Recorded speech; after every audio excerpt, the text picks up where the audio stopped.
Hola, vamos a continuar con las clases teóricas del tema 7 de dinámica y vamos a estudiar una magnitud que es muy importante en dinámica clásica como es el momento lineal y veremos cómo está relacionada con la segunda ley de Newton a través de una nueva formulación, una nueva definición de la segunda ley. Pues bien, el momento lineal o cantidad de movimiento es una magnitud que lo que va a hacer es caracterizar el estado de movimiento del cuerpo. Es decir, si nosotros podemos conocer el momento lineal del cuerpo del objeto, entonces de alguna forma estamos caracterizando su estado de movimiento. Si os dais cuenta, en la definición viene representado por la letra P y es el producto de la masa por la velocidad. Por tanto, como la velocidad es un vector, el momento lineal o cantidad de movimiento será un vector. Se mide en kilogramos por metro partido segundo, dado el producto de masa por velocidad, y es un vector cuya dirección y sentido vendrá dado por el vector velocidad, que es del que viene definido.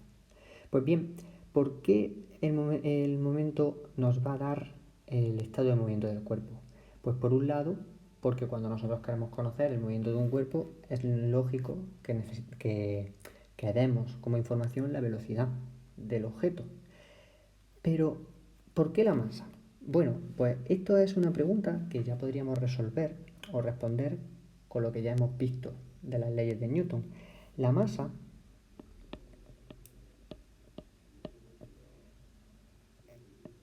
nos aporta o nos da información sobre la resistencia, digamos, o la inercia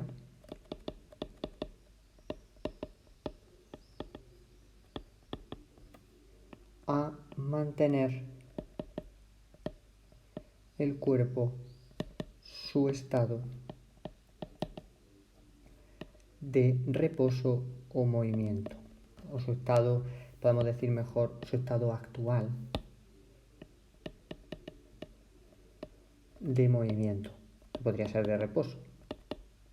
Por lo tanto, conocer la masa del objeto también forma parte de su estado de movimiento, porque de alguna forma no será lo mismo modificar el estado de movimiento de un ciclista al estado de movimiento pues, de un avión, por ejemplo, porque son masas totalmente distintas, aunque la velocidad fuera la misma.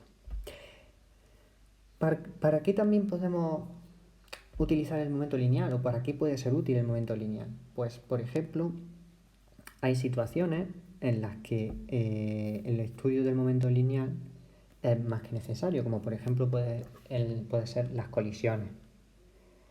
Usos o, digamos, ámbitos en los que es crucial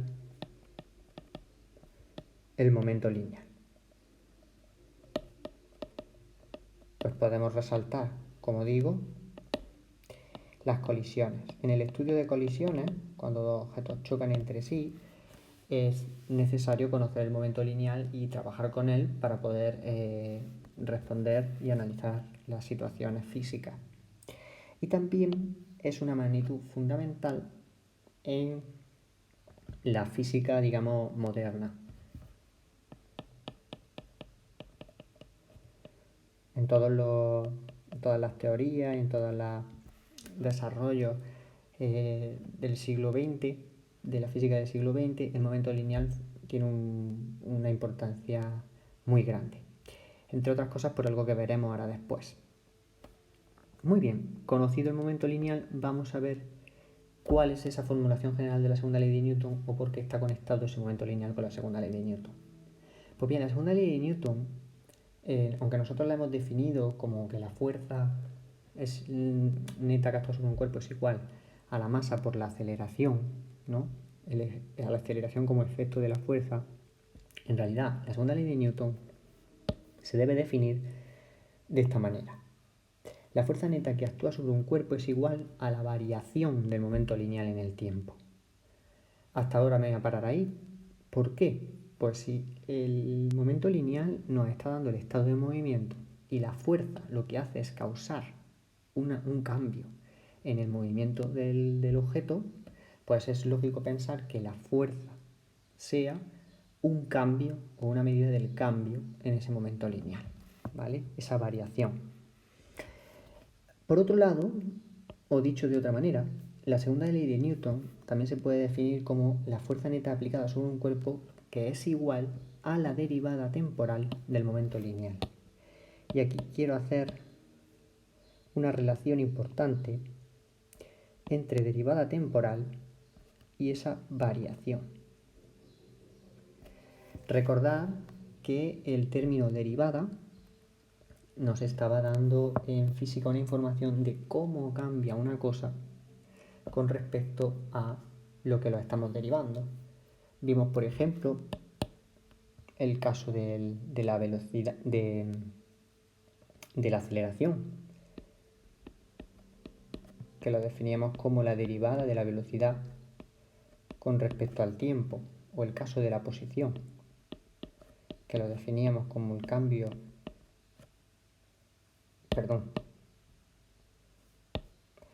el caso de la velocidad como el cambio de la posición con respecto del tiempo.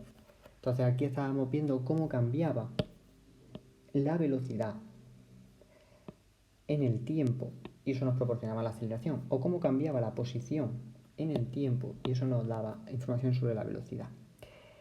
Nos daba la velocidad. Entonces, ahora con la fuerza vamos a tener la misma situación, pero con el momento lineal. Es decir, la fuerza neta que actúa sobre un cuerpo se puede definir como la derivada de la posición con respecto del tiempo. Y esta sí es una definición global, general, de la segunda ley de Newton. Y ahora vamos a ver por qué. De alguna forma, ya digo, el estado de movimiento, que es la cantidad de movimiento, o momento lineal, su cambio en el tiempo va a venir dado por esa fuerza. ¿Cómo expresamos esto?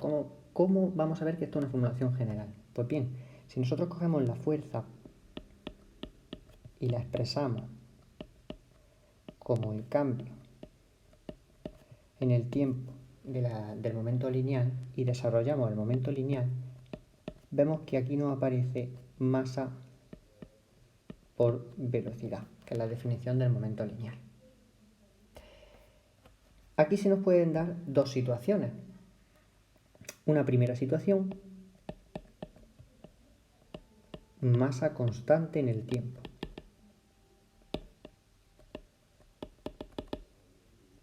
La masa no cambia conforme el tiempo va pasando. Si la masa no cambia conforme el tiempo pasa, la variación en el tiempo de la masa no va a tener importancia. Va a ser cero, va a ser nula, porque no hay cambio. La masa permanece en el tiempo. Recordad que por la definición de derivada, cuando tenemos una constante, la constante no se deriva, puede salir fuera de la derivada. Entonces, esta expresión, conforme a la primera situación, nos quedaría como que f es igual a m por la derivada de v con respecto de t. ¿Y qué es la derivada de v con respecto de t? Pues no es ni más ni menos que la aceleración. Entonces la fuerza se nos queda como m por a, que es la expresión que nosotros hemos visto de la segunda ley de Newton. Pero si os dais cuenta, hemos tenido que imponer la condición de que la masa sea constante. Entonces, evidentemente, esto no está incluyendo todos los fenómenos físicos, porque hay muchísimos fenómenos en los que la masa no permanece constante, la masa varía. En concreto, el caso de las colisiones, por ejemplo, o por ejemplo si queremos estudiar explosiones o un cohete que cuando va a salir de la atmósfera va soltando partes de su armazón, de su estructura. Pues ahí tenemos casos en los que la masa varía con el tiempo y entonces esta fórmula que nosotros hemos visto no sería válida. ¿Qué otra fórmula tendríamos que utilizar? Pues la fórmula general. Habría que estudiar la derivada de la masa y la derivada de la velocidad. Entonces podemos establecer una segunda situación que sería la situación general. situación general. Masa y velocidad pueden variar.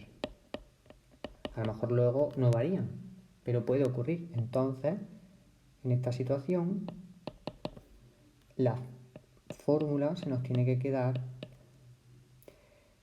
como la derivada de m por v. Si nosotros desarrolláramos esto es igual a una suma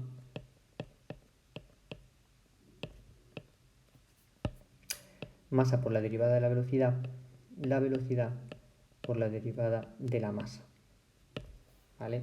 O lo que es lo mismo, fuerza es igual a la variación de P con respecto del tiempo.